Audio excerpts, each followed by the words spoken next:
Fun game we all like to play. Just pick one. You can only pick one. We play it with everything. You only pick one car. You only pick one motorcycle or truck or whatever. One, your desert island gun. That's what we're gonna call this. All right, today we're gonna play a little game I like to call What Would You Carry? And it goes like this. If you could only pick one rifle and one cartridge for the rest of your life, and that's it. So one caliber cartridge and one rifle platform, just the platform, the rest of your life, and that's all you could ever carry to hunt with, self-defense, target practice, goof off in the woods, varmint control, zombie apocalypse, any of those things. One rifle, one cartridge for the rest of your life. What would it be? Here's mine, and I'm gonna tell you why.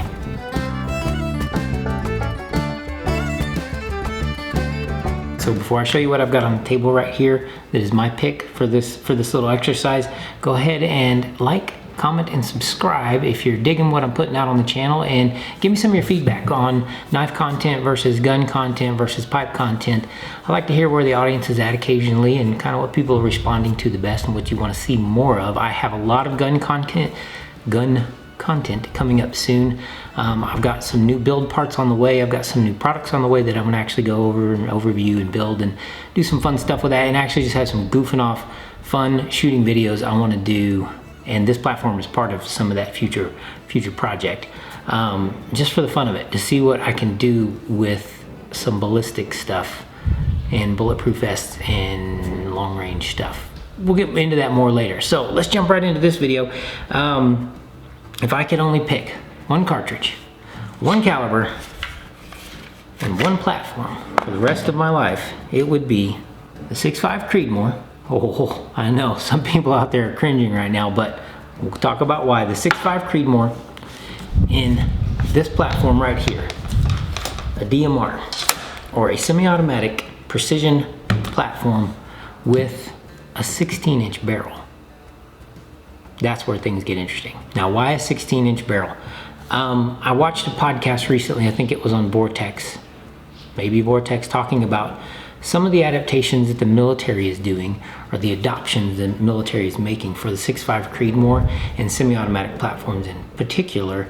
And I think they're kind of working on a contract right now in the military for who they're going to give this semi-auto platform contract to for specifically a 6.5 Creedmoor, and they're using a 14.5-inch barrel, which is, I get why they're using a 14.5-inch barrel.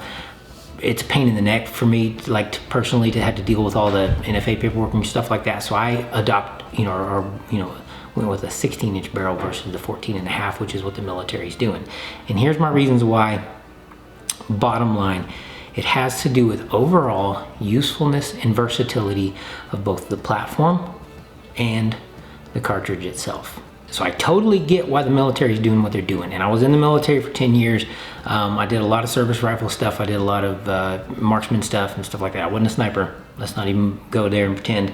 But I did do some long range stuff. I did some precision shooting type of learning disciplines, and a lot of different stuff we were involved in, not necessarily just for our job, but for supplements to our job or supplemental training we could get along the way, and out of interest, really, just when it comes to my military interest, my military background.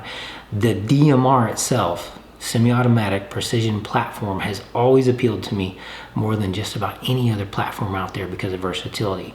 But the cartridge is where the departure is for me in this particular personal build and personal going forward choice, what I would choose. And the military is finally catching on to that. The 6.5 Creedmoor.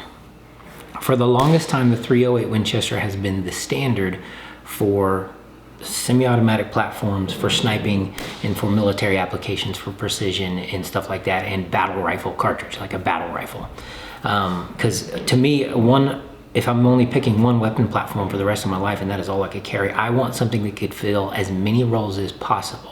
Now, the 308 is a fantastic caliber. It's a great cartridge. It is extremely versatile.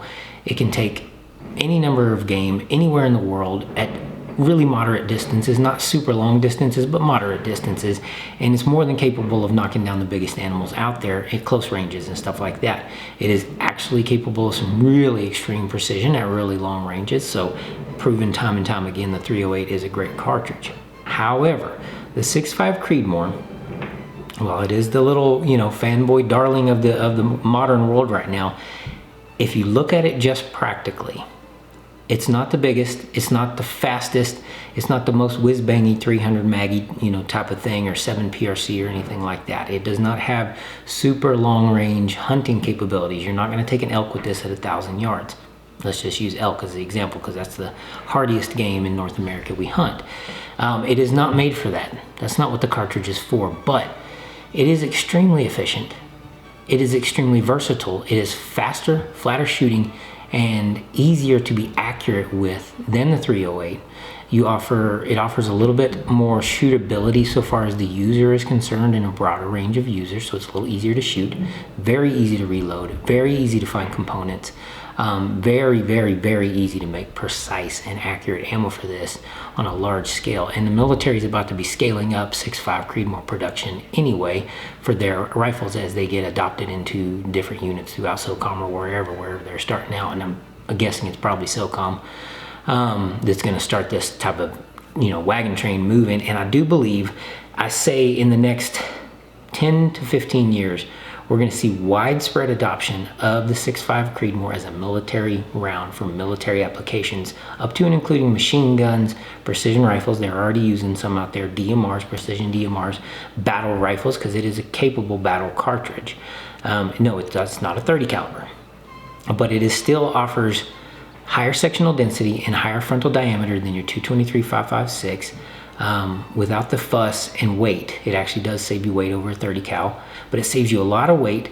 You can carry more ammo, but it is more versatile and more powerful than the 223 5.56, which is common in our standard infantry rifles and stuff like that. So it is an upgrade in all ways to what's particularly being used right now in the military, being 223 and 308. The caliber itself has a much higher ballistic coefficient capability than the 308 or any comparable cartridges that have been used over a while.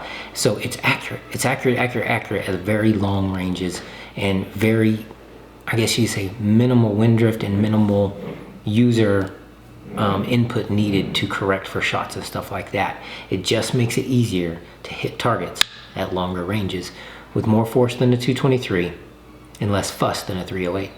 So that's the cartridge I would choose. And a lot of it has to do with, I can think of other cartridges that would be better for this application, like a 7mm 08. Let's just split the difference here between 308 and 6.5 Creedmoor. The 7mm 08 actually does a lot of things better than both of them. Okay, not any one much more than the other so far as just blows it out of the water, but the 7mm 08 is a short action cartridge that would fit in a DMR platform like this that would actually do a lot of things better than both the 308 and the 6.5 Creedmoor, offering more sectional density, more frontal diameter than 6.5 Creedmoor, equates to more stopping power, more killing power, more hunting power, but it's more efficient and less fussy than, less heavy and less hard on the shooter than a 308, and it's going to shoot faster than a 308. It's going to shoot flatter than a 308. Okay, so let's say it's ballistically superior to a 308, and it's, so far as drag, drop, drift, out, down range, but it's, terminally more superior to a 6.5 Creedmoor so far as just impact and terminal damage. So the 7mm 08 would be a great cartridge for this, and I actually want to build one eventually. This one, I'm in the process of building my ultimate 6.5 Creedmoor DMR, getting the parts together for that. And this platform right here is actually going to get turned into a 7mm 08 after that, because I just want one, because I think it'd be fun to have. I think it'd be a great hunting cartridge for out west. For mule dealer and stuff like that, and hogs or whatever. The problem we'd have with something like a 7mm 08 though, in going off menu with a cartridge like that, something that may be better at some things than both of the other two I've mentioned, is that it's not very universal in that there's not as much of it out there. A lot of my cartridge choice has to do with pure market availability. There is just so much stinking 6.5 Creedmoor in the world. There's so many people manufacturing it, manufacturing the ammo, the components, the brass, and the guns, that you're just, I can't see us ever running out of 6.5 Creedmoor in the next 30 to 40 to maybe 50 years. In 20 years, I think it will have supplanted or replaced just about every other short action cartridge out there, including the 308, as the go-to predominant cartridge. If the military adopts it as in a large scale rule, that's also going to be the case. They're not even looking at the 7mm 08. They're not even looking at some of these other crazy whiz-bang, Gucci cartridges that are coming along out there. They're looking at the 6.5 Creedmoor, and for good reason. It offers a lot of advantages ballistically and terminally. And so that leads me to the actual platform itself, and the reasons behind my platform choice really line up with my cartridge choice. Versatility. This platform, the DMR platform, is capable of being accurized to a high degree, semi-automatic, so you get a high rate of fire, you can get quick follow-up shots, you magazine fed, always a win.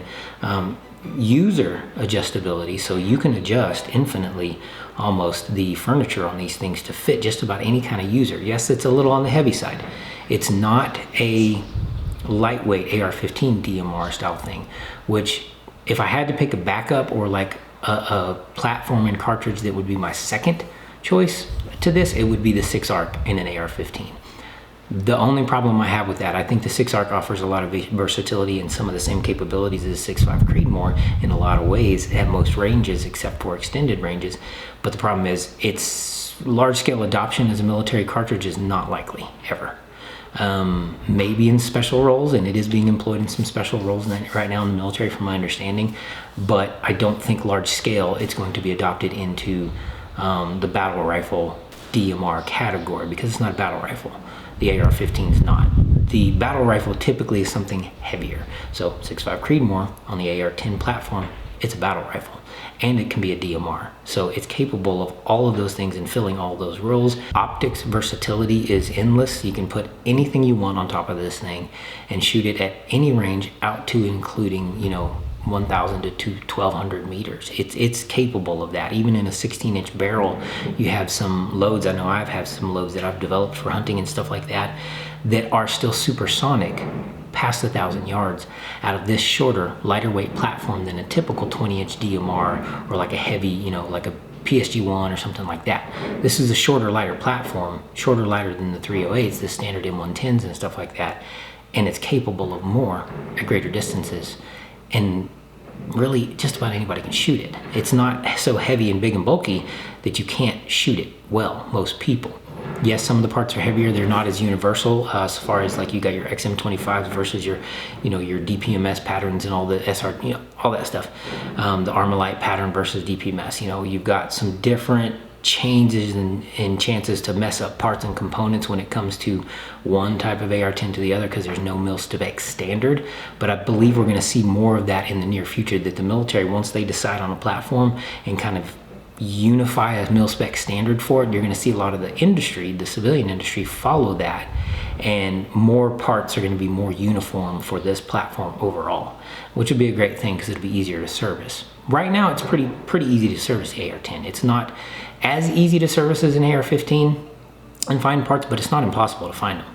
So you could actually get yourself, with a few $100 investment after you've built your rifle to whatever spec you want, you find a lot of AR-15 universality in some of the parts and furniture, so that's easy to find.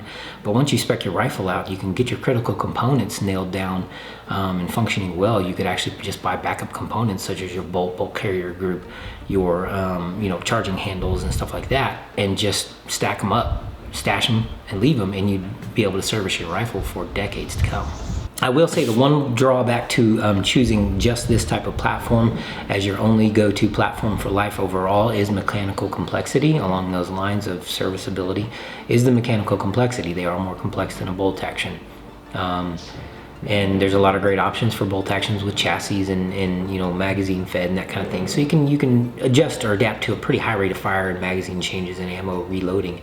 With a bolt action, you can get pretty good at it pretty quick. And a bolt action would be a fine choice if you had to say just one for life.